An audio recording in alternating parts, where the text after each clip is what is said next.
En España, alrededor del 26% de la población adulta sufre dolor crónico. En los mayores de 65 años, esa cifra puede alcanzar hasta el 40%. Además, sabemos que el dolor crónico puede afectar en cómo pensamos, en cómo nos movemos y en cómo envejecemos. Tradicionalmente, el dolor se ha tratado desde la farmacología, a través de analgésicos, antiinflamatorios y en algunos casos con opioides. No digo que esa no sea una estrategia adecuada, pero sí que es cierto que hoy en día conocemos más vías para tratarlo. La evidencia científica actual nos dice que el dolor crónico es un fenómeno muy complejo y multifactorial, donde hay que tener en cuenta el sistema nervioso, la calidad del sueño, el estrés, la inflamación de bajo grado y las conductas de vida del individuo. Por eso yo creo que mirarlo desde una perspectiva más integrativa a través de una medicina especializada con herramientas como el ejercicio físico, la alimentación o cambiar esas conductas de vida que en una línea más saludable sea bastante importante, puede ser muy interesante para reducir la clínica del paciente. Para entender esa medicina especializada y para entender qué es el dolor, hoy tenemos con nosotros a María Luz Padilla del Rey. Ella es anestesióloga, especialista en medicina del dolor, estudió en la Universidad de Murcia, se formó en el Hospital Morales Meseguer y actualmente trabaja en Ginebra, en una clínica privada donde tiene pacientes con dolor. Bienvenidos a Tiempo Estás, otro nuevo episodio y bienvenida Mariluz. ¿Cómo Muchas estás? gracias, Tony. Muchísimas gracias por invitarme. Encantadísimo de que estés hoy aquí. Tengo muchísimas ganas que desarrollemos esta entrevista. Vamos a hablar de dolor. Ojalá la gente que nos va a ver encuentre un poco solución, porque se ve identificada con todo lo que vamos a contar y vea un rayo de esperanza, porque eso es lo principal, ¿no? Divulgamos salud para que la gente pues, pueda coger tips, pueda coger consejos, los aplique en su vida, aunque sean muy pequeñitos, pero que tengan un impacto muy bueno en el futuro y en la calidad de vida de las personas. Yo también lo espero. Bueno, tengo una curiosidad, Mariluz. Sí. ¿Qué haces trabajando en Ginebra con los hospitales tan buenos que tenemos aquí en Murcia? Pues mira, cuando terminé la especialidad de anestesiología, tenía clarísimo que quería formarme en medicina del dolor. Y lamentablemente no había una formación reglada en ese momento. Lo único que había reglado era un examen internacional en Budapest y yo me dije, quiero hacer ese examen porque así tengo una certificación de que algo de dolor sé, pero tenía que prepararme para ello. Y buscando, brujuleando en internet, encontré un centro en Suiza. Yo ya tenía antecedentes de haber hecho rotaciones en Suiza y contactos en Suiza y encontré en Lausanne un centro de formación de un fellowship, fellowship es en inglés o en Estados Unidos se lleva mucho, cuando terminas la especialidad médica puedes hacer una superespecialidad o fellowship. Y ofrecían un año y total que me lancé, fui para allá y cuando terminó el año regresé a España, seguí mi vida y en un congreso, creo que fue en el año 2020 en Barcelona, me encontré con un colega que es jefe de servicio de una unidad del dolor. Y me dijo, bueno Mariluz, me encantaría que vinieras, piénsatelo. Y entonces empezaron las conversaciones ahí, poco a poco, y al final los astros profesionales y personales se alinearon para que tuviera que decir que sí hasta mi familia, mi madre, que pues, no le gusta que me vaya, le gustaría tener... Me dijo, pruébalo, porque decir que no, la única respuesta es por miedo, y eso no puede ser. Así que allí estoy, llevo 2 años. Bueno, y antes de empezar con la entrevista en profundidad, ¿cómo es aquello? Vamos a hablar de los sistemas sanitarios. Sí. Vamos a hacer una comparativa con el español, que estamos muy orgullosos de tener el sistema sanitario que tenemos. ¿Y razones tenemos? Y mucha suerte. Y bueno, y tú estás en un país donde la sanidad es privada. Sí. ¿Cómo se lleva, cómo es ese paciente que entra en tu clínica? Pues yo comparo, para mí lo más duro, yo creo, de mi cambio de país ha sido ese, porque yo soy carne de pública española, yo me he criado en eso y estaba habituada a un sistema que todo tiene sus pros y sus contras, pero que me he dado cuenta al irme a Suiza de la suerte que tenemos. En Suiza el sistema es como en Estados Unidos, todo el mundo tiene que tener su seguro. Para poder vivir en Suiza tienes que tener un seguro mínimo. Es obligatorio. Y luego ya tú puedes subir tus prestaciones hasta donde quieras, ¿vale? Claro, entiendo. Entonces, ¿qué pasa? Que a la hora de utilizar materiales y utilizar guantes, por ejemplo, yo podría utilizar en el mismo paciente 3 o 4 pares de guantes, cambiando sin parar. Aquí todo se mide. Claro. Entonces te das cuenta de la suerte que tenemos en España, que hay menos control en ese aspecto. Debería haberlo para que no nos carguemos la sanidad pública, pero todo el mundo tiene acceso a todo. Y yo muchas veces me encuentro en la consulta con situaciones que no he tenido nunca que abordar en mi vida hasta ahora, que es cuánto cuesta este procedimiento. Claro, se lo piensan incluso, Se lo piensan. aunque sea necesario. Sí, porque si tú vas con el seguro que pagas lo máximo, te da igual, porque sabes que todo está incluido o puede estarlo.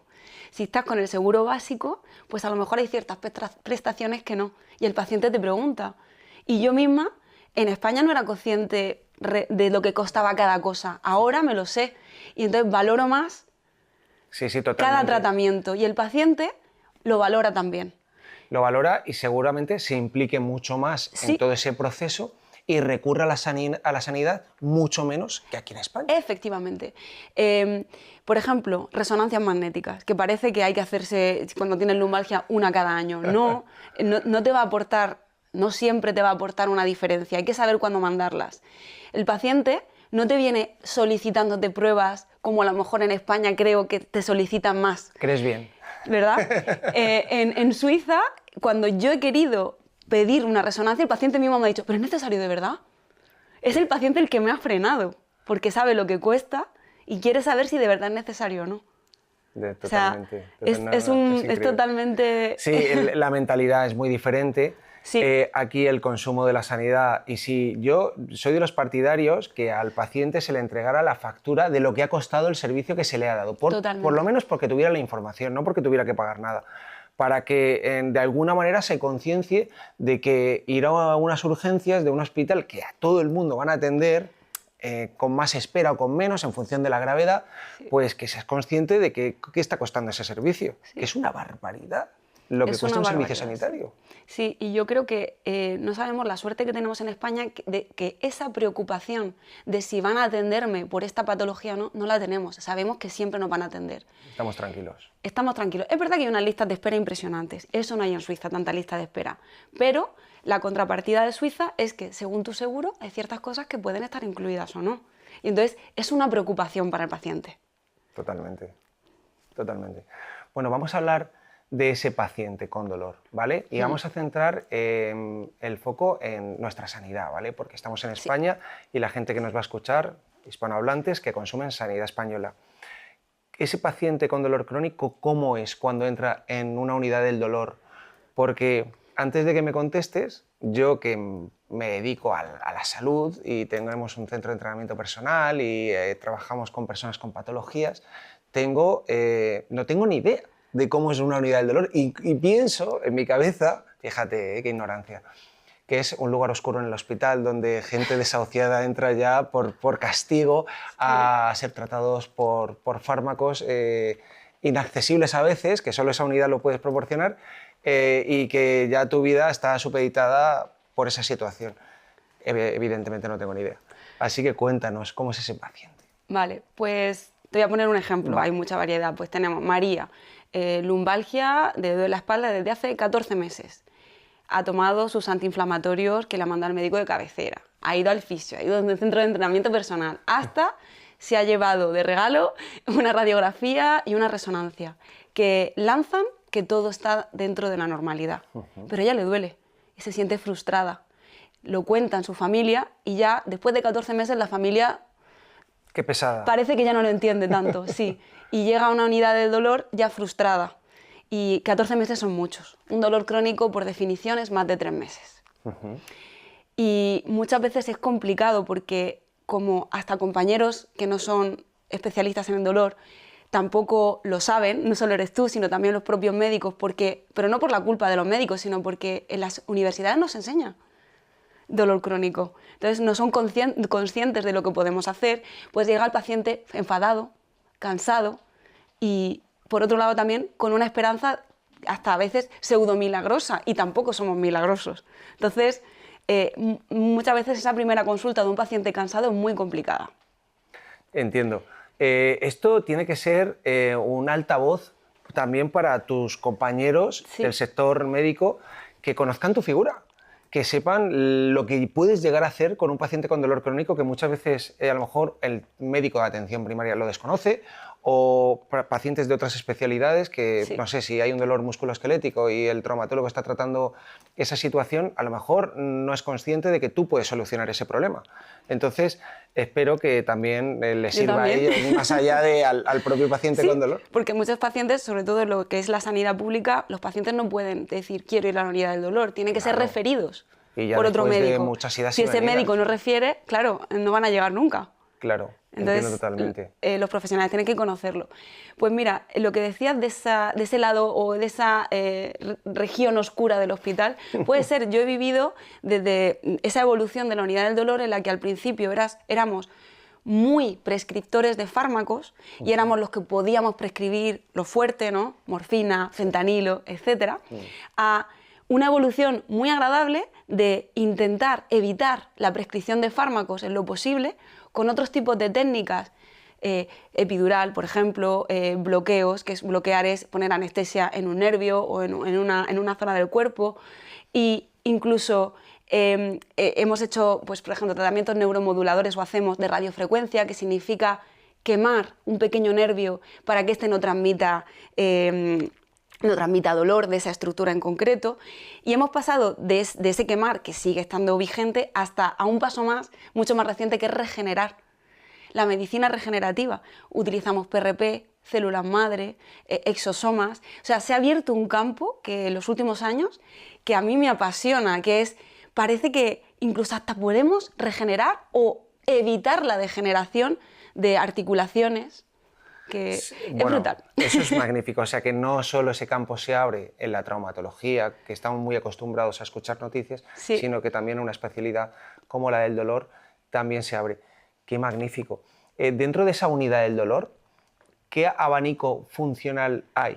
No sé, entiendo que depende del paciente, habrá unos subespacios destinados para cada uno en función de su clínica, ¿funciona así de esa manera? Sí, pero también depende de qué tipo de unidad estés dirigiendo al paciente. Lamentablemente, no todas las unidades de dolor son de nivel 4. El Ministerio de Sanidad divide o clasifica las unidades de dolor en 4 niveles. El primer nivel es una unidad de dolor monográfica en cuanto a una patología, ¿vale? Y que solo hace esa patología dolorosa, muy focalizada. O sea que hay médicos que se dedican solo a eso. Solo a esa patología. Solo a esa patología, esa.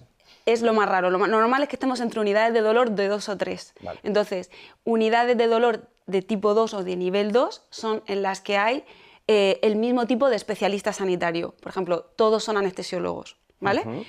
El grado 3 es multidisciplinar. Hay varios profesionales sanitarios, no estoy hablando solo de médicos, también enfermería especializada, fisioterapia, psicología, terapia ocupacional, etc. Y al grado 4, que es el deseable por todo médico, algólogo, en Suiza se dice algos, de dolor, algólogo, y en Sudamérica también se utiliza bastante ese término, para los médicos especialistas en dolor. El grado 4 es cuando ya hay investigación, docencia, etc. Y eso es, vamos, a lo que aspiramos todos. Pero normalmente nos movemos entre un 2 y un 3, ¿vale? Entonces, ya no solo depende de lo que el paciente padezca, sino a qué unidad está referido, porque si el paciente tiene una patología que en esa unidad no se maneja, habrá que derivarlo a otra unidad de dolor.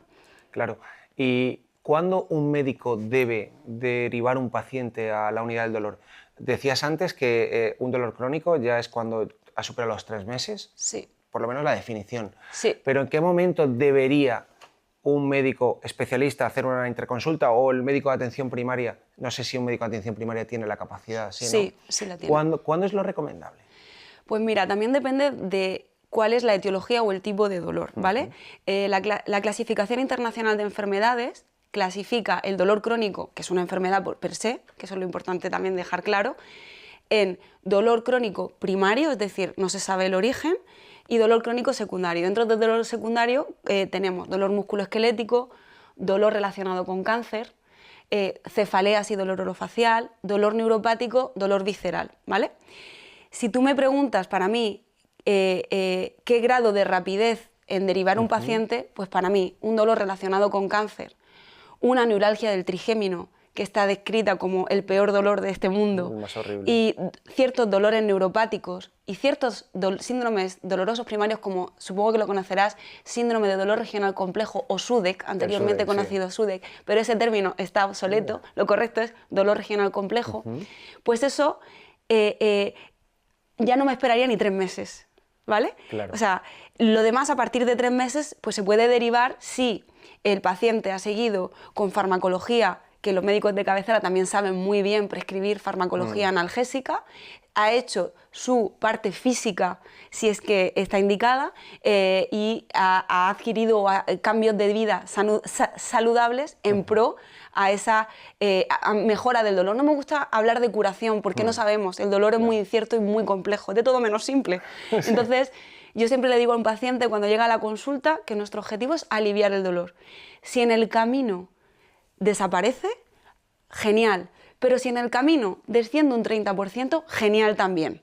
Claro, claro, yo creo que es un avance y un éxito incluso, porque ese paciente que vive con dolor, un dolor incesante, o bueno, habrá un montón de tipos de dolor, el que tú le reduzcas un porcentaje considerable ese dolor ya es un alivio más que suficiente. Sí, pero esas expectativas hay que dejarlas claras desde el principio, porque la lingüística del paciente, las palabras que utiliza, me gusta corregirlas. Cuando él dice, quiero que me quite el dolor, digo, espere. Digo, si yo pudiera quitar el dolor, sería la médico más famosa del mundo y tendría la consulta a reventar. Pero, y si alguna vez va a una consulta del dolor y le prometen que saldrá de ahí y que con 0 dolor, salga corriendo, porque no es cierto, no lo sabemos. Nadie lo puede saber, bueno, que yo sepa. Entonces, ante todo, honestidad con el paciente, expectativas claras. Y una cosa muy importante, hacerlos partícipes de su tratamiento. Si un paciente llega a la consulta, se sienta y me dice, ¿qué puede hacer usted por mí? Yo se lo puedo explicar, pero luego le digo yo, ¿qué puede usted hacer por usted mismo? Y le digo, dejar de fumar, hacer ejercicio, comer bien. Muchos se piensan que el médico tiene la varita esa mágica y realmente el paciente es el que tiene que hacer todo lo pautado, más allá de la farmacología, y dar esos pasos necesarios para tener un mejor escenario. Claro. De hecho, nuestro trabajo como algólogos, médicos del dolor, sería súper fácil si con una infiltración mágica, una pastilla mágica, el paciente estaría contento. Que lo conseguís. A veces sí. Que aunque sea por un tiempo. Pero... Sí, el alivio. Alivio.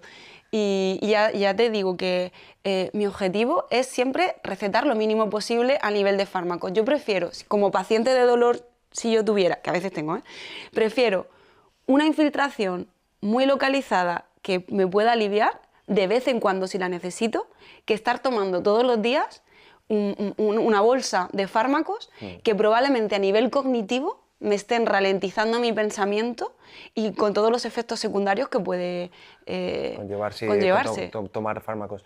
Porque aunque ahora nos metemos en profundidad de qué estrategias se pueden llevar a cabo, ¿qué es el dolor para que lo entendamos? ¿Qué se produce en el cuerpo cuando a mí me duele algo?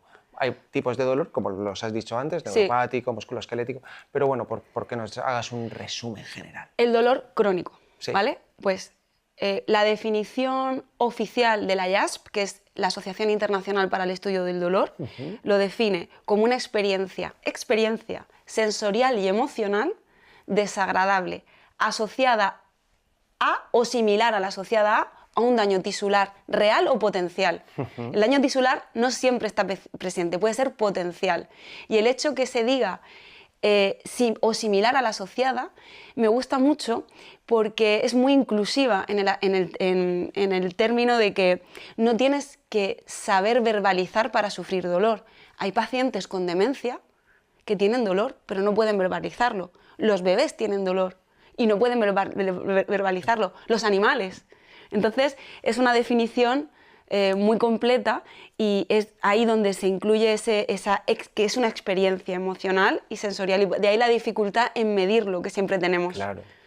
¿Y qué pasa cuando el dolor se cronifica? Yo a los pacientes les explico que si llegan tarde a una unidad del dolor, a 2 años o los 3 años. Yo no estoy diciendo que haya que enviar siempre a los 3 meses, ¿vale? También es insostenible eso, ¿sabes? Y a lo mejor no es necesario, pero si llega un paciente con un dolor regional complejo a 2 años desde el evento que incitó ese dolor regional complejo, que normalmente suele ser una caída tonta o una cirugía simple, pues ¿qué pasa? Que el dolor es como un grifo abierto que gotea. Cada gota es dolor. Las primeras gotas duele, deja de gotear y ya no duele. Pero si esa gotita cae constantemente en el cerebro que dice, oye que duele, oye que duele, oye que duele, llega un momento que esa gota cayendo en el mismo sitio crea un socavón o un hueco, que aunque cierres el grifo, ese socavón se queda. Y entonces, aunque no hay lesión en ese momento activo, sí que hay esa memoria cerebral que te hace sufrir el dolor. Pero la buena noticia es que existe la neuroplasticidad y ese socavón, pues con determinadas técnicas podemos intentar a que vuelva a su posición inicial o lo máximo posible a su posición inicial. Qué bueno. Que eso es lo que se llama la hipersensibilidad central o sensibilización central. Es como yo explico a los pacientes, porque no entienden. ¿Por qué me duele? ¿No? Bueno, pues ya me ha contestado la pregunta de la sensibilización central porque te lo iba a preguntar. Sí. Generalmente aquí en España se llega tarde a las consultas de la unidad del dolor. Lamentablemente sí. ¿Y se practica de alguna manera esa medicina integrativa a la que hablábamos al principio, en la introducción? ¿Crees que se va llevando a cabo o es un nuevo paradigma que se va viendo poco a poco, pero que de momento Creo no sé? Que todos los médicos que nos dedicamos a esto lo sabemos, que es necesario. Otra cosa es que se pueda. Con el nivel asistencial que hay en los hospitales, muchas veces es complicado llevar a cabo esa multidisciplinariedad tan deseada. Entonces, si en la misma unidad del dolor ya todos los especialistas estuvieran juntitos, sería más fácil y mucho más rápido esa derivación. Derivamos, evidentemente. Yo, si tengo una duda a nivel físico de rehabilitación, y llevaré al médico rehabilitador, al fisio. Si tengo una duda más emocional, lo derivaré al psicólogo. Yo no puedo sola con todo. No, evidentemente. Y se deriva. Pero es verdad que aún nos queda mucho recorrido por hacer y por eso este tipo de podcast o de información que estamos dando creo que nos puede ayudar a presionar a los políticos y a los sistemas para que haya mayor inversión. A los responsables, sí. Al final siempre hablamos de inversión, de que se inyecte más dinero en todas estas estrategias. Nosotros, bueno, anteriormente hemos tenido podcast con científicos y, bueno, siempre hablan de tenemos que invertir más en ciencia, en investigación, porque es la única manera que tenemos de avanzar. Sí. De avanzar y de conseguir más información y eso va a hacer que tengamos mejor salud, si es que no tiene otra. Exactamente. En un paciente con dolor, ¿siempre hay una lesión real o generalmente no sucede eso?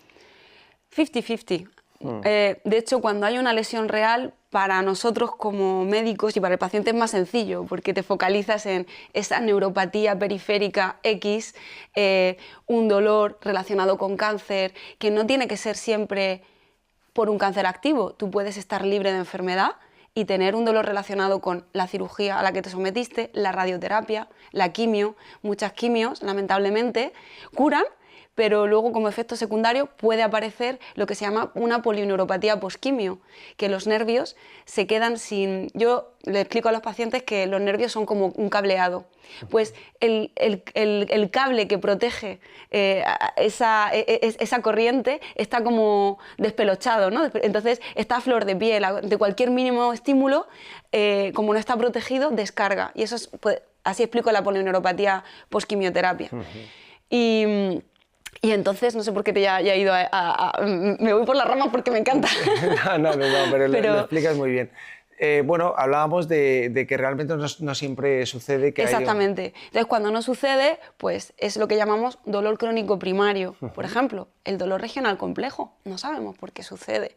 Hay teorías, hay alteración, hay una neuroinflamación, que no es lo mismo que inflamación musculoesquelética, es otra historia. Puede haber disautonomía, es decir, alteración del sistema nervioso autónomo.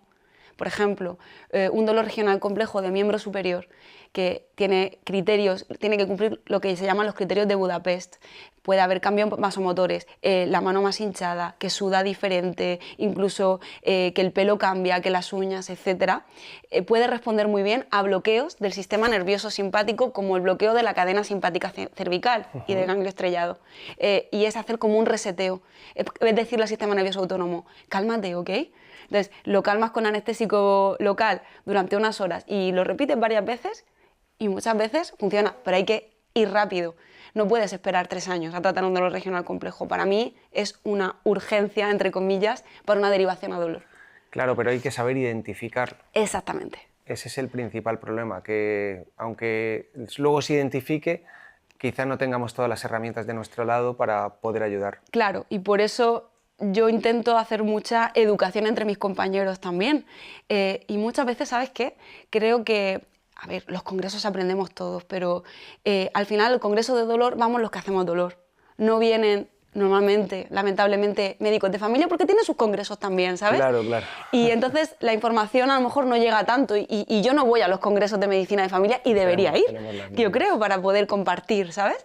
Entonces lo que hago mucho es, pues ahí donde estoy, en el hospital en el que estoy, tomo muchos cafés. Cuando tengo mi pausa, intento tomar muchos cafés con los médicos. ¿Bien? Sí, sí. Intento tomar cafés con los médicos sí. para... Compartís sí. un poquito información. Y que vean que somos seres humanos igual y que esa transmisión de información me parece muy efectiva. Porque dice, oye, mira, tengo este paciente que no sé qué, no sé cuánto, pero es tiempo. Al final tengo que consagrar mi tiempo a hacer esa educación face to face. Pero ¿debería haber más estrategias a nivel de aprendizaje donde se generen sinergias dentro del propio sistema? Sí, estoy totalmente... Que médicos, que al final vosotros estáis relacionados con todos. ¿Todo? Literalmente. Sí. Porque un trauma no tiene por qué estar relacionado a lo mejor, no sé, me lo invento con un oftalmólogo. Claro. Que puede ser que sí, no sé, no tengo mucha idea. Pero vosotros sí. Sí. De hecho, a ver, hay otros especialistas diferentes a los anestesiólogos que también pueden hacer dolor, ¿vale? Pero yo hablo de lo mío. Anestesia es un servicio central y unidad del dolor es un servicio central. Es decir, damos servicio a todo el hospital. O sea, un oftalmólogo también puede tener un paciente con dolor ocular crónico y ahí estamos nosotros. Un neurólogo, neuralgia del trigémino. Un traumatólogo que ha operado que la rodilla, la prótesis está perfecta, por ejemplo, de rodilla, no hay inestabilidad, todo genial, la operación está hecha impecable, pero el paciente tiene dolor. Y eso es lo que nos llega a nosotros. Claro, es que... ¿Y cómo le da el médico respuesta a ese paciente? O sea, pues claro. Evidentemente está vuestra figura para sí. entrar en acción en ese momento. Y es muy difícil comprender el dolor, me refiero... El paciente se enfada, dice, se ha ido todo bien, ¿por qué esto? Viene enfadado y que tú le expliques la gota que cae y que la hipersensibilidad central a veces es complicado de transmitir y intento sacar las metáforas las máximas posibles para que lo entienda. Luego tiene mucho que ver también con el grado cultural del paciente, eso también hay que decirlo. Sí. Porque por tu consulta pasa de todo. Sí. Desde una persona que puede tener, bueno, pues pocos conocimientos de todo, incluso sea analfabeta, hasta el mayor culto del mundo. Entonces, sí. claro, tienes que utilizar un montón de maneras de explicar la misma información. Y hay que tener mucho cuidado con las metáforas, porque una vez me llevé una reclamación en el hospital en el que trabajaba por una metáfora que utilicé, metáfora total, y la paciente me malinterpretó completamente. No llega nada de esa reclamación, sí, pero digo, jolín, yo intentaba explicar lo mejor posible y al final entendió totalmente... No, sí, entiendo otra cosa. Entonces, bueno, pues sí. se sentía engañada. Total, no, bueno, fue un poco... Y luego, de explicar, por ejemplo, una manera de explicar el dolor crónico que a veces me resulta que lo entienden, que es que el dolor crónico, en la Clasificación Internacional de Enfermedades, 11ª edición, que es la que todo médico debería usar para sus diagnósticos, con su código y todo, que eso nos ayuda a todos en general, y en Suiza eso está súper estandarizado, en España yo ya lo utilizaba también, pero que lo deberíamos de usar todos los médicos, pues el dolor crónico ocupa el mismo puesto que, por ejemplo, una hipertensión o una diabetes, ¿no? Entonces, cuando se focaliza el paciente en saber el porqué de su dolor, y no lo sabemos, muchas veces es en el transcurso de nuestras infiltraciones que tenemos respuestas, pero de primera no lo sabemos, le digo que Si él tiene hipertensión y toma una pastilla para la tensión, se pregunta por qué tiene hipertensión, lo acepta, toma la pastilla, a veces la tensión aumenta y no sabemos por qué, pues en vez de tomarte un fármaco necesitas 2. Y luego pasan unos años y a lo mejor solo necesitas 1. ¿Por qué? No te lo preguntas, aceptas que te tomas esa pastilla todos los días o las 2 pastillas. Igual que la diabetes. Te tomas tu metformina, a veces te tienes que pinchar insulina, a veces no. Y a veces tal, aceptas que tienes diabetes, no te preguntas por qué la tienes, ¿verdad? Pero el dolor duele. Claro. Y entonces quieres saber por qué. A veces no hay más por qué, o no es que no haya más por qué, es que a día de hoy no lo hay. A lo mejor avanzamos en 20 años y lo tenemos. Pero me siento muchas veces en la consulta como que yo me esté escondiendo esa respuesta. Claro. Y el paciente, y a mí me encantaría darla, ¿sabes? Sí, parece, me estás ocultando información. Sí, no. Pero muchas veces, por ejemplo, haciendo ciertas técnicas, dando ciertos fármacos, según la respuesta que tenga el paciente, tienes entonces respuestas de la etiología. Claro, porque os tenéis luego que adaptar también al contexto de cada paciente. Claro. Al final hay tantas variables a la hora de tratar algo.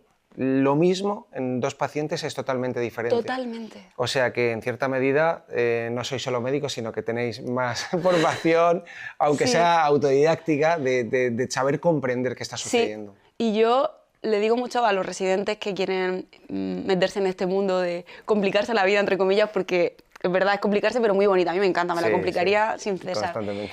Que es muy artístico el ser algólogo, porque lo que tú acabas de decir, un paciente con la misma patología responde diferente, sus conexiones neuronales no tienen nada que ver, sus reacciones adversas a lo que hagas están presentes en uno y en otro no. En fin, entonces es un camino, yo le digo al paciente, paciencia, acaba de empezar un camino terapéutico conmigo, necesito tiempo. Y necesito tiempo para intentar encontrar esa receta que le va bien. Y a lo mejor en un año esa receta ya no le va bien y tenemos que modularla. Pero eso no significa que sea es que me salen en francés, un ¿Fracaso? Un fracaso. Sí. No significa que sea un fracaso. Significa que el cuerpo cambia y nosotros no somos los mismos hoy que lo seremos en un año. Correcto. Y entonces, eso también lo digo desde el principio, soy bastante clara. En las primeras consultas intento, porque no quiero parecer aquí la salvadora. Me encantaría serlo, porque para mi ego sería fenomenal también, ¿no? Pero y como médico, pero no es eso. ¿No? Es saber que empezamos un camino. A veces, lamentablemente, ese camino no alivia en ningún momento y voy a todo. Pero lo voy a intentar todo. Yo le digo a los pacientes, no sé si le voy a aliviar o no, pero voy a hacer todo lo posible para hacerlo, eso se lo puedo prometer. Entonces así empieza nuestro tratamiento. Yo creo que es importante que en esa primera consulta haya una conexión con el paciente. También. Y que en cierta medida se genere un grado de confianza importante hacia tu persona, porque cuando hay predisposición todo funciona muchísimo mejor. Totalmente. Entonces sí, dejar las cosas claras para evitar que haya esperanzas que son falsas, pero también poner encima de la mesa algo que diga, te voy a ayudar. Sí. En todo lo que yo pueda te voy a ayudar. Sí. Son pacientes que vienen desesperados. Totalmente. Y le digo, te voy a ayudar, pero usted también se tiene que ayudar. Porque yo sola no puedo, tenemos que ir juntos. Porque, claro, este mensaje hay que mandárselo a todos, porque creo que es todos los campos, ¿no? Todos los campos. Nosotros nos entran entrenamientos que vienen con unas pretensiones, que evaluamos el perfil, el contexto, etc. Y es que al final todo está de la mano de la persona. Porque cuando hay predisposición, por muy mal que lo hagas, las cosas salen mucho mejor que si, bueno, pues lo dejo en tus manos, que eres tú el profesional, y si no consigo el éxito, la culpa te la voy a echar a ti. Exactamente. Pero evidentemente no es tuya. Puedes tener tu grado de responsabilidad, por supuesto. Sí. Pero la implicación por parte del paciente tiene que ser un 10. Y luego, no me gusta esto de que, hablando a los pacientes, dicen, es que este médico me dijo que el dolor estaba en mi mente, en mi cabeza. Vamos a ver. Eso hay que dejarlo. Esa frase es muy fea, ¿vale? Y muy general, pero ¿no? tiene su parte de verdad, me refiero. A ver, no brain, no pain, ¿vale? Es decir, hay que diferenciar. Una cosa es el proceso de recibir el dolor. No sé si te acuerdas de la imagen de Descartes, de ese niño que toca el fuego y llega al cerebro, ¿vale? Sí, correcto. Vale, eso es muy simplista, pero fue un paso, pero es real. Pero una cosa es que te duela, una cosa es esa causa que te genera el dolor, y otra cosa es que de aquí a aquí pasan por una carretera en la que hay otros inputs y outputs y el sufrimiento final es otra cosa. Entonces, yo le digo al paciente, para que lo entienda también, no es lo mismo el dolor como mecanismo de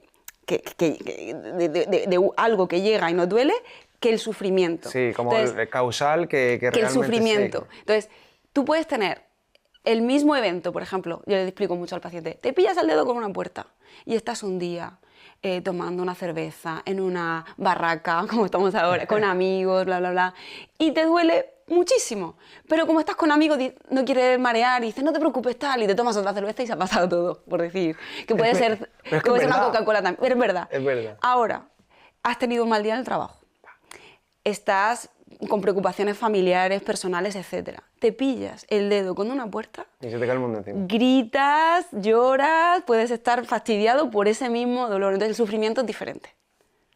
Y eso es lo que también tenemos que trabajar.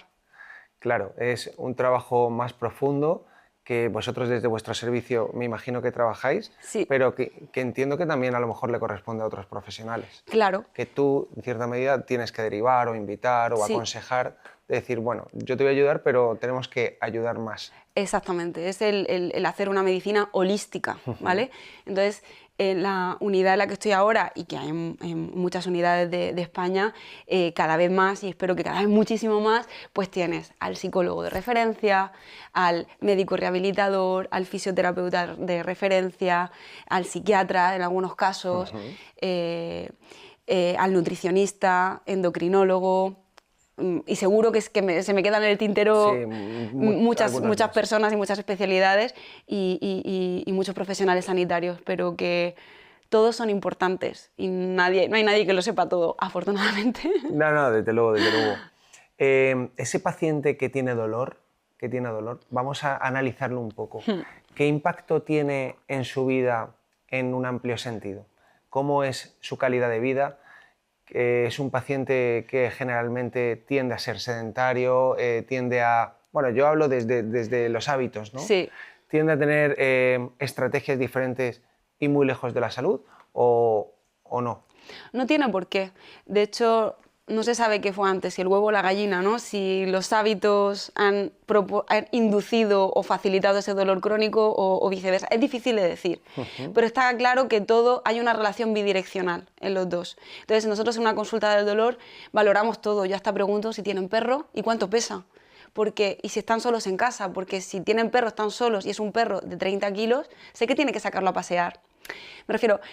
Esto me va a ayudar a mí a ver si en la evolución de nuestro proceso terapéutico estamos yendo a positivo o no. Porque si yo en un mes le pregunto qué tal va el perro y si en vez de salir 10 minutos al día está saliendo media hora, a lo mejor el paciente siente que no hemos avanzado nada y que su nivel de dolor es el mismo, pero la funcionalidad ha cambiado. Está paseando al perro 20 minutos más. Totalmente. Entonces, preguntamos todo. Una pregunta que se quedan muchos pacientes así muertos, yo creo que pensarán que soy una maruja o algo así, o que soy una cotilla. Qué curioso. Digo, no, es... te levantas y ¿qué haces en un día normal en tu vida? Todo, cuéntame todo. ¿Desayunas o no? ¿Haces deporte o no? ¿Qué comes? ¿A qué hora comes? ¿Tienes relaciones sociales? Importante. ¿Duermes bien? ¿Cuántas horas duermes? ¿Te despierta el dolor por la noche? Es que hay que verlo todo. ¿Por qué crees que no descansas? ¿Es el dolor que te despierta o son otras cosas? A lo mejor tienen una apnea del sueño y hay que derivarla a la unidad del sueño para que le ponga a lo mejor un aparato que le ayude a respirar mejor por la noche. No sé. A mí me encanta porque es abordar todo el paciente en su conjunto. Y a veces hablamos más de otras cosas que del dolor en sí mismo, que también hay que hablar, pero de todo lo que implica, ¿sabes? Ejercicio físico. Sí, creo que es súper importante todos esos factores que nos rodean en nuestro día a día para ir elaborando esa estrategia de forma, bueno, pues despacio, pero segura. Sí. Los pacientes que modifican esas conductas de vida van obteniendo más beneficio a pesar de un tratamiento, y no sé si a veces se utilizan tratamientos, no voy a decir placebos, pero como muy leves, pero con modificaciones de cosas en la vida se consiguen resultados increíbles. Sí, totalmente de acuerdo. Porque eso es lo que se busca a veces, Sí. ¿no?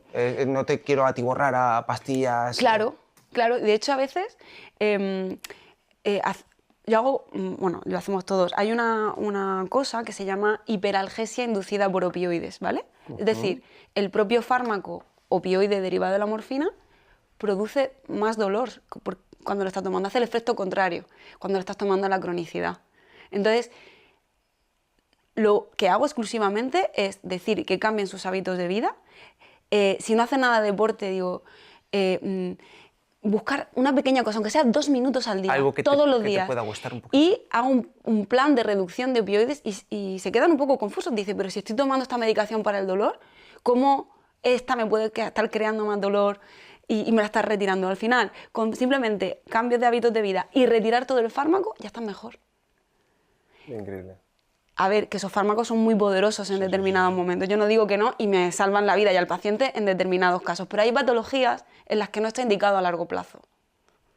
Y hacer vacaciones de fármacos hace que luego el cuerpo, cuando se lo des, Una respuesta responde. contundente. Sí, entonces yo digo, vamos a hacer unas vacaciones de este fármaco. Se queda el paciente, ¿qué? De hecho, se dice así en términos científicos, drug holidays. Desintoxicarte de alguna manera, Sí. ¿no? Para que luego la respuesta Claro, sea más... para que luego, si lo tenemos que volver a usar, que es un fármaco estupendo, pues tenga su... ¿Se le habla al paciente de esa farmacia interna endógena que todos poseemos y que activamos en ciertos procesos fisiológicos a través del ejercicio físico, a través Sí. de otras experiencias como pueden ser prácticas de respiración o... no me voy a inventar nada, ¿no? Pero meditación, etcétera. Sí. ¿Se le cuenta esas estrategias? Sí, sí se le cuenta. Otra cosa es que tengan la paciencia de querer hacerlas, pero yo soy muy insistente con eso y según como tantee la primera consulta veo si puedo hablar ya o no, ¿sabes? Porque a veces vienen muy enfadados y es normal, Sí. y te acaban de conocer. Y entonces necesitan un poco de confianza y yo también la necesito para que después soltarle y decir, venga, vamos. Por ejemplo, la hipnosis tiene bastante evidencia en ciertas patologías que funciona. Y la hipnosis no es que te hipnoticen y que puedan hacer contigo lo que quieran. Que eso es, que es aprender a hacer autohipnosis para luego en los momentos de crisis tú Tener mismo una poder herramienta. gestionar ese dolor de otra manera. Y si puedes evitar sobredosificación farmacológica, es mejor sobredosificación hipnológica, ¿no? Por decir un... Aunque no te salga bien, pero bueno, Sí. porque tiene que existir una creencia por parte del paciente y una predisposición de decir, yo lo que me está diciendo me lo creo, Claro. entiendo que es verdad, si no, ¿crees que es totalmente imposible que esas estrategias Totalmente. puedan O utilizar? sea, la predisposición del paciente es básica. Mira, te voy a dar ejemplos que creo... Mira, el otro día tuve una paciente que me dio que pensar mucho, pero para que veas un poco Es una paciente mayor, más de 90 años, con una escoliosis severa y con dolor. Empezamos nuestra relación terapéutica hace unos meses y le expliqué y fuimos paso a paso con diferentes tratamientos. Ninguno bien, siempre se iba enfadada, que esto no le va bien, no le va bien.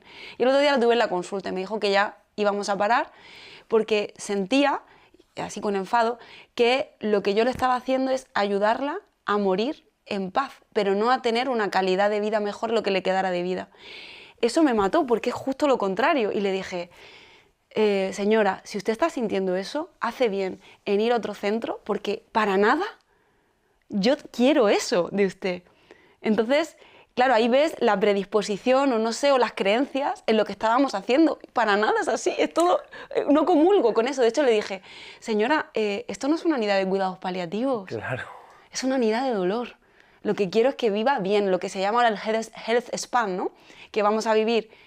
Ahora vamos a vivir, en breve sobrepasaremos los 100 años como que será una normalidad, Sí, pero sí. la cuestión es cómo lo vamos a sobrepasar, ¿no? Entonces ese health span que sea lo más agradable posible. Totalmente. De hecho, ahora todas las narrativas están modificándose en esa dirección y del Sí. health span hablamos del health longevity y de estrategias continuas, desde las más sencillas hasta muchas más sofisticadas con aparatajes muy caros.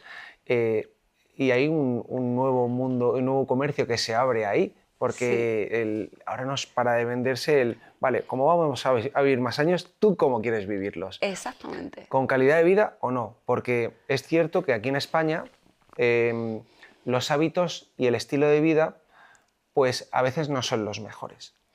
Cuando se hablan de estadísticas, los que estamos en el terreno y vemos a la población, sí que cada vez la gente quiere cuidarse más, pero hay mucho trabajo por hacer. Y aquí, precisamente en España, yo como siempre digo, nos hemos equivocado de negocio y tenemos que haber puesto un bar. Totalmente. Y digo, y seríamos ricos. Sí. Es muy difícil hacerle comprender a la gente que a través de las estrategias que se proponen, como beber alcohol, fumar, etc., pues los pasos son de gigante. Hablamos de tratamiento del dolor, pero sí. vete a cualquier cosa. Sí. Y la gente no está por la labor. No, pero es que aparte es difícil estar por la labor. Me refiero yo ahora que puedo tener esa comparativa España-Suiza. Fíjate, mi discurso se ha suavizado mucho a la hora de insistir en perder peso y hacer ejercicio. La población suiza, el 75% o más de la población suiza hace deporte de manera continua. Sí, es un hábito para es un hábito normal. La gente va en bici, no coge casi el transporte del vehículo, ¿sabes? O sea, lo tiene muy interiorizado. Pero es que yo no soy suiza y estoy viviendo allí y el país me llama a seguir eso, porque es una cultura. O sea, todo el mundo está haciendo deporte, corriendo, lo ves por la calle, ¿sabes? Te retroalimentas inevitablemente sí, con que sí. eso está presente. Y aquí España, que adoro mi país, evidentemente. Y yo nunca me iría de aquí. Claro. Pero es verdad que voy por la calle y digo, madre mía, es que hay una terraza chulísima cada 100 metros o menos. Entonces, ¿cómo no, con el solazo que hace aquí y lo bien que se vive aquí, no te vas a sentar y tomarte algo con un aperitivo y luego otro, ¿sabes? Sí, exacto. Es difícil. Por eso hablamos de generar equilibrios, no nos vamos a ningún extremo. Exactamente. Queremos que todo el mundo tenga una salud de hierro y luego tenemos una cultura. Y eso hay que respetarla. Correcto, nadie va a borrar nuestra cultura y no estamos dispuestos a que eso suceda.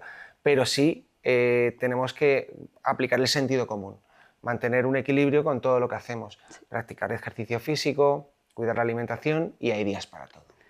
Claro, y no hay que ser muy duros con nosotros mismos. Claro, porque eso también es negativo. Claro, porque luego está el efecto rebote. Eres muy duro 10 días y luego vas al otro extremo. Y pones en juego un estresor más en tu día a día, aparte de los millones de estresores que tenemos. Que ya bastante tenemos. Que de alguna manera pues te va a perjudicar. El dolor, ¿cómo puede fragilizar? Y hablábamos de estas personas mayores y de hecho sí. Tú me comentabas que tenías una paciente de 90 años y yo he empezado a entrenar a una mujer de 95 años. ¡Qué maravilla! Que claro, que yo me quedo a cuadros porque me llamó y me dijo quiero entrenar y necesito encontrarme bien y he probado esto del ejercicio físico y se cuida. Tienes que tener mucha información y tu vida tiene que haber sido una manera para tomar esa decisión. Así que magnífico, pero ¿cómo puede fragilizar en nuestra tercera edad ese dolor crónico? Pues yo creo que una de las respuestas es la sarcopenia que puede crear. Es un círculo vicioso en el que entra el paciente, en el que tiene dolor, no se mueve, el músculo se atrofia y entonces ya no tiene fuerza para arrancar. Una de las cosas que yo digo a este tipo de pacientes es que como a lo mejor alguna infiltración, alguna técnica, alguna perfusión de alguna medicación, voy a intentar cortar ese círculo vicioso, pero aprovechando ese corte, esa persona tiene que cambiar sus hábitos de vida para evitar que se vuelva a cerrar. Y si se vuelve a cerrar, pero ha cambiado sus hábitos de vida, a lo mejor no se cierra en la misma intensidad que antes. Y luego lo volveremos a cortar intentando cortarlo un poquito. Entonces, es como hacer un reset, ¿vale? Pero ese reset tiene que continuarse con un cambio. Y hay un artículo que encontré hace unos meses que me encanta, que hasta se lo enseño a los pacientes porque es muy visual, y muestra 3 imágenes, ¿vale? Un triatleta de 40 años y se ven las imágenes de los fémures cortados y los músculos alrededor. Brutal, ¿eh? Muy bueno. Un músculo bonito, precioso, nada de grasa. Un paciente de 74 años seguido con un músculo completamente atrofiado, más grasa que músculo, etcétera, etcétera. Y luego otro de 70 y tantos años, pero triatleta. Es igual que el de 40. Entonces, me gusta mucho porque yo le digo a los pacientes mucho, el hueso envejece, tenemos cosas para intentar mantenerlo, están los reumatólogos que nos ayudan a mantener esa calidad del hueso, pero el músculo es muy poderoso si no lo dejamos que envejezca. Y aparte, si ha envejecido, hay alguna esperanza para rejuvenecerlo, es muy plástico, pero eso depende Totalmente. de nosotros y de un trabajo, y yo prefiero siempre que sea bajo un entrenador personal o un fisio. De hecho, yo tengo un entrenador personal de hace años y la gente dirá, tú eres médico, no sé qué, digo, sí, pero zapatero a tus zapatos, ¿sabes? Entonces prefiero tener un entrenador, a lo mejor lo tengo 2 veces al mes y luego yo sigo, pero estoy más segura de que estoy haciendo los ejercicios bien si de vez en cuando tengo a alguien que me diga, esa barriga, Sí, para adentro, esa posición. Totalmente, totalmente. Hablabas antes de que sois muy artesanos en tu trabajo, Sí. porque sobre el terreno tenéis que medir mucho todo lo que hacéis y a lo mejor cuando habéis estudiado al paciente lo que tenéis planeado os dais cuenta de que no lo podéis aplicar porque ese día no. Nosotros hacemos lo mismo, o sea, si ese día es malo, no puedes aplicar el entrenamiento, claro, y ahí está donde se marca la diferencia de conseguir el beneficio saludable o no. Claro. Sin lugar a dudas. El estudio ese que dices, yo también lo he visto, Es y es que es impresionante, muy ¿eh? visual. Eso es. Y un paciente lo entiende, entonces se lo enseño y dicen, wow, y intento animarlo. Yo, por ejemplo, mi abuela, que es maravillosa, tiene 95 años, pues hace, pues a lo mejor 5 años, empezó a hacer con una entrenadora pilates en casa. Genial, genial. Y dice, me encanta, estoy deseando, cada vez que viene, Qué guay. dice es que me siento más fuerte. Y empezó a los 90 años. Nunca Y es nunca tarde, es tarde. nunca es tarde. Nunca es tarde para esa plasticidad, no sé si se dice así, Sí, muscular, ¿no? sí, Para, claro, claro. para El músculo remodelar el músculo. responde Sí. de nuevo y generamos hipertrofia y aumentamos los niveles de fuerza y se mejora la tensión muscular y fortalecemos el hueso Sí. y eres más autónomo, Totalmente. aunque el proceso es más lento, pero Y ya vas no viendo solo avances. eso, a nivel emocional. Te lo digo desde mi punto, desde mi, Eso es otro desde mi factor, experiencia. claro. Yo tengo de lumbalgia ya, ¿vale? Cuando me mudé a Suiza, pues el cambio, tal cual, dejé de hacer deporte. Solía hacer 2 veces a la semana, 3. Dejé de hacer pues por todas las preocupaciones y la instalación. Empezó a dolerme la espalda. Mira, yo me puedo hacer una infiltración al día, que no está recomendado. Si quisiera, me refiero, hasta yo mismo, Sí, un compañero. sí, Pero dije, ojo. no. Digo, aquí es deporte. Entonces, busqué un entrenador personal allí, me puse en marcha. En 3 meses, estaba otra vez, no tengo nada de dolor. Y aparte, no sé cómo decirte, el hecho de sentirte fuerte, Sí, como sí. vas como más erguida, incluso para mi autoestima. Claro. Es brutal, es brutal. Y luego las sustancias que tú generas. mismo, endógenas, ¿no? Que tú generas para que son analgésicos naturales. Correcto. Somos capaces, a través del ejercicio físico, generar una respuesta analgésica utilizando estrategias adecuadas como el ejercicio de isometría. Se utilizan los primeros pasos de procesos lesivos Sí. para que generar respuestas antiinflamatorias y respuestas analgésicas. O sea que si sabes utilizar las herramientas que tenemos al alcance gratis, Exactamente. podemos conseguir muchos beneficios y bueno, y que el camino se hace menos tortuoso. Sí. Nosotros aquí en España, ¿cómo tratamos a ese paciente con dolor que se ha cronificado? Sí. Ya estamos utilizando a otros profesionales intentando modificar su estilo de vida, porque sí que es verdad que en Suiza lo tenéis muy integrado y que la gente ya viene con esos hábitos buenos, Sí. pero ¿crees que en la sanidad que tenemos ahora mismo actual, o en los hospitales que tratamos, queda mucho camino por recorrer? ¿O hay un cambio de paradigma con profesionales bueno, pues que han entrado ahora, que han elegido la especialidad y que tienen esa concienciación? Está habiendo un cambio, pero como hemos comentado antes, el cambio no puede ser solo con los profesionales. Tenemos que tener un apoyo de la administración para poder llevar a cabo lo que nos gustaría hacer. Pero tenemos claro que el abordaje multidimensional y holístico es obligatorio. Y luego educación del paciente. Eso es fundamental. Hay una iniciativa que se llama SIP, Societal Impact of Pain, Impacto Social del Dolor. Es europea, pero tiene como capítulos en cada país europeo, que lo que intenta es unificar la experiencia de los profesionales con pacientes, asociaciones de pacientes y a nivel de la administración y el ministerio. Y es brutal esa iniciativa porque nos damos cuenta, el problema aquí es educación. Educación entre profesionales, a los pacientes para que entiendan qué ocurre y a los que al final deciden esta cantidad de esta partida esta bolsa presupuestaria. para estos o no, también que sepan lo importante que es. Y yo he visto también, por ejemplo, muchas veces cambios en unidades de dolor, que se lo comentamos mucho entre compañeros. Si algún familiar de algún alto cargo tiene dolor crónico y esa unidad del dolor lo resuelve o resuelve la situación de continuo dolor, palia un poquito, mejora ese dolor, entonces esa persona le coge cariño y al final apuesta más, ¿sabes?